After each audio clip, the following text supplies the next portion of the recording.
ಸ್ನೇಹಿತರೆ, ಮೀಡಿಯಾ ಮಾಸ್ಟರ್ಸ್ಗೆ ಸ್ವಾಗತ ಸುಸ್ವಾಗತ. ಗೆಳೆಯರೆ, ಭಾರತದ ದೊಡ್ಡ ಅದೃಷ್ಟ ಏನು ಗೊತ್ತಾ?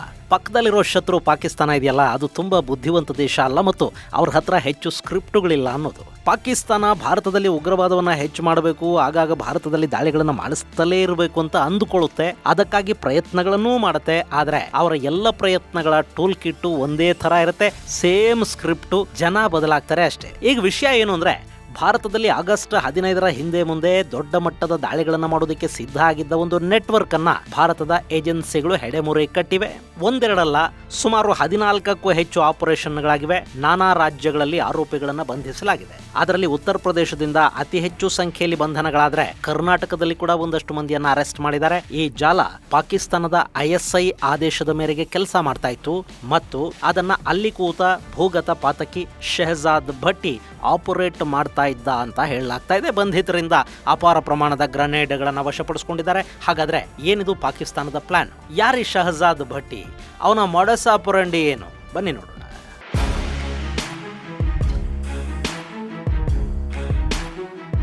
ಗೆಳೆಯರೆ, ನೀವು ಇತ್ತೀಚೆಗೆ ಗಮನಿಸಿದಿರೋ ಇಲ್ಲೋ, ಒಂದಷ್ಟು ದಿನಗಳಿಂದ ಇದ್ದಕ್ಕಿದ್ದ ಹಾಗೆ ನಮ್ಮಲ್ಲಿನ ಭಯೋತ್ಪಾದಕ ಸಂಘಟನೆಗಳ ಹೆಸರುಗಳು ಬದಲಾಗ್ತಾ ಹೋದವು. ಹಿಜ್ಬುಲ್ ಮುಜಾಹಿದೀನ್, ಲಷ್ಕರ್ ಎ ತೈಬಾ, ಇಂಡಿಯನ್ ಮುಜಾಹಿದೀನ್ ಇಂಥ ಸಂಘಟನೆಗಳ ಜಾಗಕ್ಕೆ resistance force, people's anti fascist force, united liberation front, ಹೀಗೆ ಸೆಕ್ಯುಲರ್ ಹೆಸರುಗಳಲ್ಲಿ ಉಗ್ರ ಸಂಘಟನೆಗಳ ಕಾಣಿಸ್ಕೊಳ್ಳೋದಕ್ಕೆ ಶುರು ಮಾಡಿದ್ವು. ಆದ್ರೆ ಅವುಗಳ ಒಳಗಿದ್ದವರು ಇರೋರು ಸೆಕ್ಯುಲರ್ ಜನ ಅಲ್ಲ. ಅವೆಲ್ಲ ಇಸ್ಲಾಮಿಕ್ ಉಗ್ರವಾದಿ ಸಂಘಟನೆಗಳೇ. ಆದರೂ ಅಂತಾರಾಷ್ಟ್ರೀಯ ಮಟ್ಟದಲ್ಲಿ ಆ ಇಸ್ಲಾಮಿಕ್ ಅನ್ನೋ ಬ್ರ್ಯಾಂಡ್ ಅನ್ನ ಕಳಚಿಕೊಂಡು ಸೆಕ್ಯುಲರ್ ಆಗಿ ಕಾಣಿಸ್ಕೊಳ್ಳೋ ಪ್ರಯತ್ನ ಮಾಡಿದ್ವು. ಪ್ರಾಕ್ಸಿ ವಾರ್ ಮಾಡೋದಕ್ಕೆ ಹೆಸರು ಬದಲಿಸ್ಕೊಂಡು ಬಿಟ್ಟು. ಈಗ ಅಂಥದ್ದೇ ಇನ್ನೂ ಒಂದು ಸಂಘಟನೆ ಭಾರತದಲ್ಲಿ ಕೆಲಸ ಮಾಡೋದಕ್ಕೆ ಸಿದ್ಧ ಆಗ್ತಾ ಇತ್ತು. ಅದರ ಹೆಸರು TTH, ತೆಹರಿಕಿ ತಾಲಿಬಾನ್ ಹಿಂದೂಸ್ತಾನ್. ಈ ಹೆಸರು ಕೇಳಿದ ಕೂಡಲೇ ನಿಮಗೆ TTP, ತೆಹರಿಕೆ ತಾಲಿಬಾನ್, ಪಾಕಿಸ್ತಾನದ ನೆನಪಾಗ್ತಾ ಇದೆ ಅಲ್ವಾ?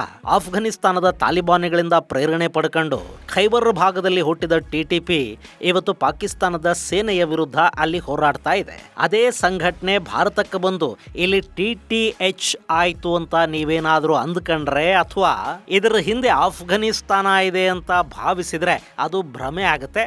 ಈ ಸಂಘಟನೆಗೆ ಹೆಸರಿಟ್ಟವರ ಉದ್ದೇಶ ಈಡೇರಿದಂತೆ ಕೂಡ ಆಗತ್ತೆ. ಈ TTHಗೂ ಪಾಕಿಸ್ತಾನದ TTPಗೂ ಯಾವ ಸಂಬಂಧನೂ ಇಲ್ಲ. ಅದು ಅಲ್ಲಿನ ಸೇನೆಯ ವಿರುದ್ಧ, ISI ವಿರುದ್ಧ ಕಾದಾಡ್ತಾ ಇದೆ.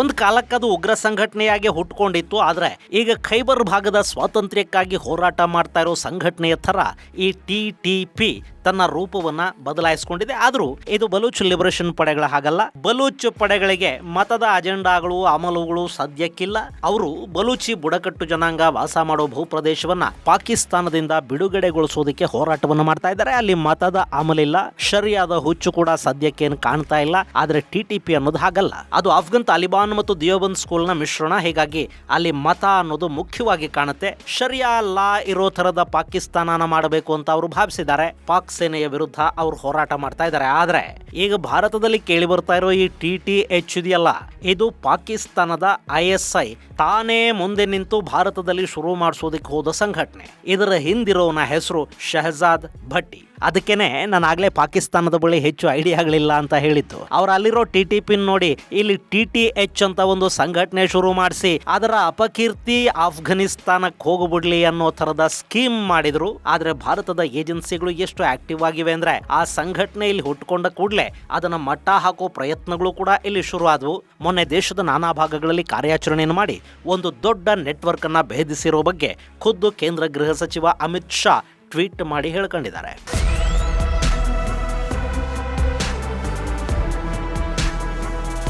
ಗೆಳೆಯರೆ, ಆಗಸ್ಟ್ 15 ಸ್ವಾತಂತ್ರ್ಯೋತ್ಸವವನ್ನು ಭಾರತ ಏನು ಆಚರಿಸಿಕೊಳ್ಳುತ್ತೆ, ಅದರ ಹಿಂದೆ ಮುಂದೆ ಭಾರತದಲ್ಲಿ ದೊಡ್ಡ ಧಮಾಕಾಗಳಾಗಬೇಕು ಅಂತ ಪಾಕಿಸ್ತಾನ ಆದೇಶವನ್ನು ಕೊಡ್ತು. ಅದರಂತೆ ಇಲ್ಲದಕ್ಕೆ ತಯಾರಿಗಳು ಕೂಡ ಶುರುವಾದವು. ನಿಮಗೆ ನೆನಪಿರಬೇಕು, CJP ದೆಹಲಿಯ ಜಂತರ್ ಮಂತರ್ ಅಲ್ಲಿ ಪ್ರತಿಭಟನೆಗಳನ್ನು ಮಾಡ್ತಾ ಇರುವಾಗ ಅಲ್ಲಿ ಪೆಟ್ರೋಲ್ ಬಾಂಬ್ಗಳನ್ನ ಹಾಕಿ ಒಂದಷ್ಟು ಸಮಸ್ಯೆಯನ್ನ ಸೃಷ್ಟಿ ಮಾಡೋದಕ್ಕೆ, ಸರ್ಕಾರದ ವಿರುದ್ಧ ಒಂದು ಆಕ್ರೋಶ ಭುಗಿಲೇಳೋ ಹಾಗೆ ಮಾಡೋದಕ್ಕೆ ಕೆಲವರು ಸಿದ್ಧ ಆಗಿದ್ರು. ಆದ್ರೆ ಇಂಟೆಲಿಜೆನ್ಸ್ ಮಾಹಿತಿಯನ್ನು ಆಧರಿಸಿ ಪಂಜಾಬ್ನ ಪೊಲೀಸರು ಆ ತಂಡವನ್ನ ಅರೆಸ್ಟ್ ಮಾಡ್ತಾರೆ. ಮಜಾ ಏನು ಗೊತ್ತಾ, ಹಾಗೆ ಆ ಪೆಟ್ರೋಲ್ ಬಾಂಬ್ ಗ್ಯಾಂಗ್ ಅನ್ನ ಅರೆಸ್ಟ್ ಮಾಡಿ ಅದು ಪಾಕಿಸ್ತಾನದ ಜೊತೆ ನಂಟು ಹೊಂದಿದ್ದ ಗ್ಯಾಂಗು ಜಂತರ್ ಮಂತರ್ ಅಲ್ಲಿ ಅನಾಹುತ ಸೃಷ್ಟಿ ಮಾಡೋದಕ್ಕೆ ಹೋಗ್ತಾ ಇತ್ತು. ಅದನ್ನು ನಾವು ಅರೆಸ್ಟ್ ಮಾಡಿದ್ವಿ ಅಂತ ಹೇಳಿದ ಬೆನ್ನಲ್ಲೇ ಅಮೃತ್ಸರದ ಪೊಲೀಸ್ ಕಮಿಷನರ್ ಗುರುಪ್ರೀತ್ ಸಿಂಗ್ ಬಲ್ಲೂರ್ ಅವರನ್ನ ಅಲ್ಲಿನ ಆಮ್ ಆದ್ಮಿ ಸರ್ಕಾರ ಇಮ್ಮಿಡಿಯೇಟ್ ಆಗಿ ಟ್ರಾನ್ಸ್ಫರ್ ಮಾಡುತ್ತೆ. ಭಟ್ಟಿ ಗ್ಯಾಂಗ್ ಅನ್ನ ಅನಾಹುತ ಸೃಷ್ಟಿ ಮಾಡೋದಕ್ಕೆ ಮೊದಲು ಅರೆಸ್ಟ್ ಮಾಡಿದ್ದು ಮತ್ತು ಅದನ್ನ ಪ್ರೆಸ್ ಕಾನ್ಫರೆನ್ಸ್ ಮಾಡಿ ಹೇಳಿದ್ದು ಪಾಪ ಪೊಲೀಸ್ ಅಧಿಕಾರಿ ಭುಲ್ಲರ್ ಅವರು ಮಾಡಿದ್ದು ತಪ್ಪು.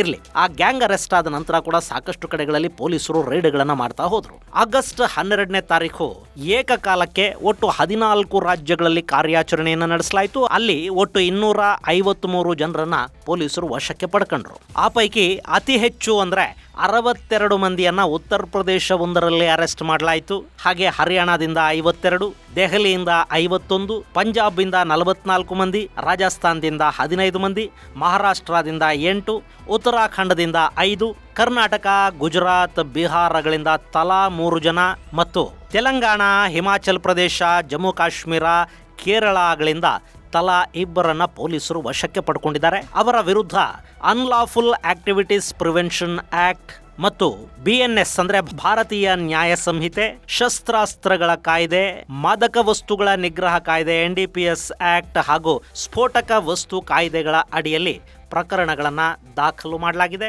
ಬಂಧಿತರಿಂದ IEDಗಳು, ಪಾಕಿಸ್ತಾನದ ಆರ್ಡಿನೆನ್ಸ್ ಫ್ಯಾಕ್ಟರಿಯ ಗುರುತಿರುವ ಗ್ರನೇಡುಗಳು, ಪಿಸ್ತೂಲುಗಳು, ಜೀವಂತ ಗುಂಡುಗಳು ಮತ್ತು ಬೇಹುಗಾರಿಕೆಗೆ ಬಳಸುವ CCTV ಕ್ಯಾಮೆರಾಗಳನ್ನ ದೊಡ್ಡ ಪ್ರಮಾಣದಲ್ಲಿ ವಶಪಡಿಸಿಕೊಳ್ಳಲಾಗಿದೆ. ಗೆಳೆಯರೆ, ನಿಮಗೆ ನೆನಪಿರಬೇಕು, ಇತ್ತೀಚೆಗೆ ದೆಹಲಿಯಲ್ಲಿ ಉತ್ತರ ಪ್ರದೇಶದ ರಸ್ತೆಗಳಲ್ಲಿ ಅನಧಿಕೃತವಾಗಿ CCTVಗಳನ್ನು ಅಳವಡಿಸಿ ಅವುಗಳಲ್ಲಿ ರೆಕಾರ್ಡ್ ಆಗೋ ದೃಶ್ಯಗಳನ್ನು ಪಾಕಿಸ್ತಾನಿ ಹ್ಯಾಂಡ್ಲರ್ಗಳಿಗೆ ತಲುಪಿಸ್ತಾ ಇದ್ದ ಗ್ಯಾಂಗ್ ಒಂದು ಅರೆಸ್ಟ್ ಆಗಿತ್ತು.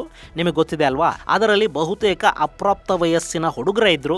ಅವರು ಕೆಲಸ ಮಾಡ್ತಾ ಇದ್ದದ್ದು ಶಹಜಾದ್ ಭಟ್ಟಿ ಗ್ಯಾಂಗ್ನ ಪರವಾಗಿ. ಅಲ್ಲಿ ಯಾವುದೇ ಅಪರಾಧ ಹಿನ್ನೆಲೆ ಇಲ್ಲದ ಯುವಕರನ್ನ ವಾಟ್ಸಪ್ ಮತ್ತು ಇನ್ಸ್ಟಾ ಮೂಲಕ ಗುರುತಿಸಿ ಅವರನ್ನ ರಿಕ್ರೂಟ್ ಮಾಡಿಕೊಳ್ಳಲಾಗುತ್ತೆ. ಹಾಗೆ ನೇಮಕಗೊಂಡವರಿಗೆ ಮೊದಲು ಸಣ್ಣ ಸಣ್ಣ ಕೆಲಸಗಳನ್ನ ಕೊಡ್ತಾರೆ ಮತ್ತು ಕರೆಕ್ಟ್ ಆಗಿ ಹಣ ಕೊಡ್ತಾ ಹೋಗ್ತಾರೆ. ಗೋಡೆಗಳ ಮೇಲೆ ಪೋಸ್ಟರ್ ಅಂಟಿಸೋದಕ್ಕೆ 5,000 ರೂಪಾಯಿ, ಪೊಲೀಸ್ ಸ್ಟೇಷನ್ ನಲ್ಲಿನ ಚಲನವಲನಗಳನ್ನ ಗಮನಿಸೋದಕ್ಕೆ, ಅದರ ಮಾಹಿತಿಯನ್ನು ಕೊಡೋದಕ್ಕೆ ಅಂದ್ರೆ ರೇಖಿ ಮಾಡೋದಕ್ಕೆ 10,000 ರೂಪಾಯಿ, CCTV ವಿಜುವಲ್ ಅನ್ನ ಸಂಗ್ರಹಿಸೋದಕ್ಕೆ 3 ಲಕ್ಷ ರೂಪಾಯಿ. ಹೀಗೆ ಒಂದೊಂದು ಕೆಲಸಕ್ಕೊಂದೊಂದು ರೇಟ್ ಇದೆ. ಪೊಲೀಸ್ ಸ್ಟೇಷನ್ ಸಮೀಪ ಟೀ ಮಾರೋ ಹುಡುಗನಿಗೆ ಪೊಲೀಸ್ ಠಾಣೆಯ ಚಲನವಲನಗಳ ಮಾಹಿತಿ ಇದ್ದೇ ಇರುತ್ತೆ. ಅಂಥವರನ್ನ ಟ್ರ್ಯಾಪ್ ಮಾಡಿ ಅವರಿಗೊಂದಷ್ಟು ಹಣ ಕೊಟ್ಟು ಅವರಿಂದ ಮಾಹಿತಿಯನ್ನ ಪಡ್ಕೊಳ್ಳೋ ಕೆಲಸವನ್ನ ಈ ಗ್ಯಾಂಗ್ ಮಾಡುತ್ತೆ. ಹೀಗೆ ಸಣ್ಣ ಕೆಲಸಗಳ ಮೂಲಕ ರಿಕ್ರೂಟ್ ಆಗೋ ಹುಡುಗರನ್ನ ಆಮೇಲೆ ದೊಡ್ಡ ದೊಡ್ಡ ಕೆಲಸಗಳಿಗೆ ಬಳಕೆ ಮಾಡ್ತಾ ಹೋಗ್ತಾರೆ. ಒಮ್ಮೆ ಸಣ್ಣ ಹಣಕ್ಕೆ ಅಪರಾಧ ಮಾಡಿದವನನ್ನ ಮುಂದೆ ಹಣ ಕೊಟ್ಟು ಅಥವಾ ಬೆದರಿಸಿನೋ ಹೇಗೆ ಬೇಕಾದರೂ ಬಳಸ್ಕೊಳ್ಳೋದಕ್ಕೆ ಅವಕಾಶ ಕೂಡ ಇರುತ್ತೆ. ಇನ್ನು ಈ ತಂಡದ ರಿಕ್ರೂಟ್ಮೆಂಟ್ ಅನ್ನ ಸೈಫ್ ಅನ್ಸಾರಿ ಮತ್ತು ಅಮಾನ್ ಅನ್ಸಾರಿ ಅನ್ನೋ ಇಬ್ಬರು ನೋಡ್ಕೋತಾ ಇದ್ರಂತೆ.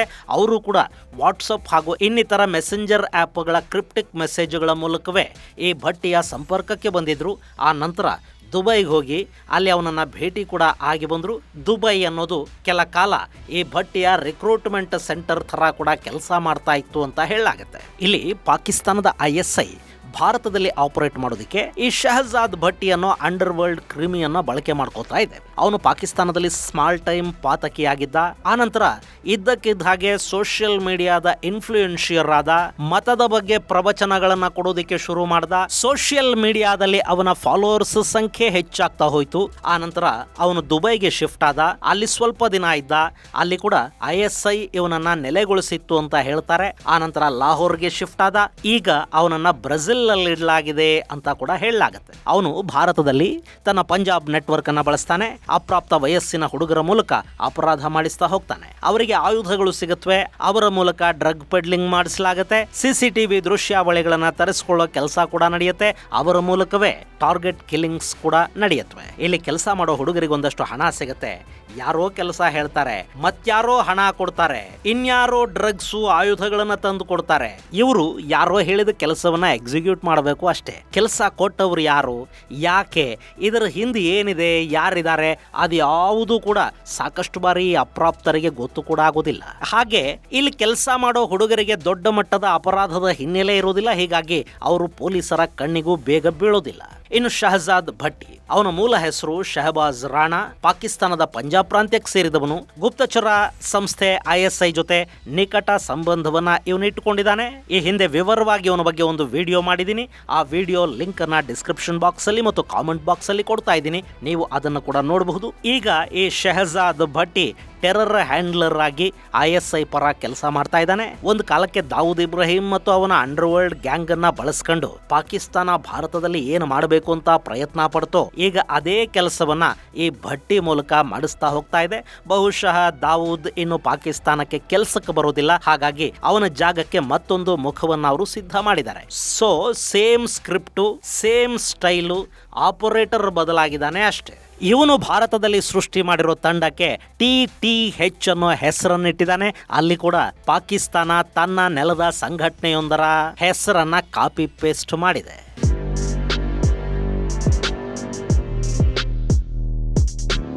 ಇನ್ನು ಈ ತಂಡ ಇದೇ ಫೆಬ್ರವರಿ 22ನೇ ತಾರೀಕು ಪಂಜಾಬಲ್ಲಿ ಗುರ್ನಾಮ್ ಸಿಂಗ್ ಅನ್ನೋ ASI ಒಬ್ಬರನ್ನ, ಜವಾನ್ ಅಶೋಕ್ ಕುಮಾರ್ ಅನ್ನೋ ಹೋಮ್ ಗಾರ್ಡ್ ಸಿಬ್ಬಂದಿಯೊಬ್ಬರನ್ನ ಕೊಂದು ಹಾಕಿತ್ತು. ಈ ಪ್ರಕರಣದ ನಂತರವೇ TTH ಅನ್ನೋ ಸಂಘಟನೆಯ ಹೆಸರು ಪೊಲೀಸ್ ರೆಕಾರ್ಡ್ಸ್ಗೆ ಬಂದಿತ್ತು. ಆನಂತರ ಅಮೃತ್ಸರದ ಮಜಿತಾದಲ್ಲಿ ASI ಜೋಗಾ ಸಿಂಗ್ ಅವರ ಹತ್ಯೆಯ ಜವಾಬ್ದಾರಿಯನ್ನು ಕೂಡ ಇದೇ ಸಂಘಟನೆ ಹೊತ್ಕೊಳ್ತು. ಪಂಜಾಬಲ್ಲಿ ಪೊಲೀಸ್ ಅಧಿಕಾರಿಗಳಿಗೆ ಬೆದರಿಕೆಯೊಡ್ಡೋ ಕೆಲಸವನ್ನು ಇದು ಮಾಡ್ತಾ ಹೋಯಿತು. ಈ ತಂಡ ಪಂಜಾಬ್ ಅಷ್ಟೇ ಅಲ್ಲ, ದೇಶದ ನಾನಾ ಭಾಗಗಳಲ್ಲಿ ವ್ಯಾಪಿಸಿಕೊಂಡಂತೆ ಕಾಣ್ತಾ ಇದೆ. ಈಗ ಸುಮಾರು 14ಕ್ಕೂ ಹೆಚ್ಚು ಕಡೆಗಳಲ್ಲಿ ದಾಳಿಗಳಾಗಿವೆ. ಒಂದೇ ಬಾರಿ 253 ಜನರನ್ನ ಬಂಧಿಸಲಾಗಿದೆ. ಇದು ದೊಡ್ಡ ಕಾರ್ಯಾಚರಣೆನೇ, ಹಾಗಂತ ಇಡೀ ನೆಟ್ವರ್ಕ್ ನಾಶ ಆಯಿತು ಅಂತಲ್ಲ. ಇದು ಭಾರತದ ತುಂಬಾ ಹೇಗೆ ಆವರಿಸಿಕೊಂಡಿದೆ ಅನ್ನೋದಕ್ಕೊಂದು ಉದಾಹರಣೆ. ಹಾಗೆ ಇಂಥ ಜಾಲಗಳನ್ನ ಭೇದಿಸೋದು ಸುಲಭದ ಕೆಲಸ ಕೂಡ ಅಲ್ಲ. ಆದ್ರೆ ನಮ್ಮ ಏಜೆನ್ಸಿಗಳು ಆ ಕೆಲಸವನ್ನ ಅತ್ಯಂತ ಯಶಸ್ವಿಯಾಗಿ ಮಾಡ್ತಾ ಇವೆ. ಅವರ ಕಾರ್ಯಕ್ಕೊಂದು ಸಲ್ಯೂಟ್. ಹಾಗೆ ದೇಶದ್ರೋಹಿಗಳನ್ನ ಹುಡುಕುವ ಕೆಲಸದಲ್ಲಿ ಅವರಿಗೆ ಸದಾ ಯಶಸ್ಸು ಸಿಗ್ತಾ ಇರಲಿ ಅಂತ ಹಾರೈಸೋಣ. ಇದು ಗೆಳೆಯರೆ ದೇಶದ ನಾನಾ ಕಡೆಗಳಲ್ಲಾಗಿರುವ ಶಹಜಾದ್ ಭಟ್ಟಿ ಗ್ಯಾಂಗ್ ಮೇಲಿನ ದಾಳಿಯ ವಿವರ. ಮುಂದಿನ ಸಂಚಿಕೆಯಲ್ಲಿ ಮತ್ತಷ್ಟು ವಿಶೇಷಗಳ ಜೊತೆ ಮತ್ತೆ ಭೇಟಿಯಾಗೋಣ. ಅಲ್ಲಿವರೆಗೆ ಜೈ ಹಿಂದ್, ಜೈ ಕರ್ನಾಟಕ.